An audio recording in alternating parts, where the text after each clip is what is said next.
Have you ever wondered how we measure the expansion of the universe?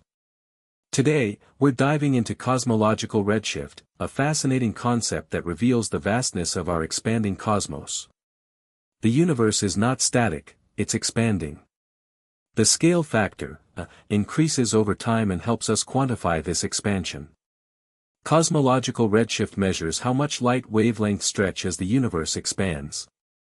The cosmological redshift formula is simple: Z equals A_reception, A_emission, / A_emission. This equation tells us how much the universe has expanded since light left distant objects, causing their wavelengths to stretch.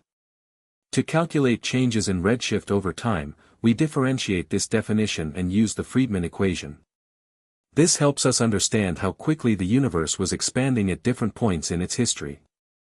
Cosmological redshift is not just a Doppler effect, it's due to space itself stretching. As the universe expands, light travels through more stretched space, increasing its wavelength. The redshift formula has profound implications for astronomy and cosmology. It allows us to map the universe's structure and understand how it evolves over time, revealing its past and future states. In summary, the cosmological redshift formula is a powerful tool for understanding our expanding universe. It shows how light from distant objects can reveal the dynamics of cosmic expansion. So there you have it, cosmological redshift is more than a measure of distance, it's a window into the universe's past and future. What aspect of cosmic expansion fascinates you most? Let me know in the comments.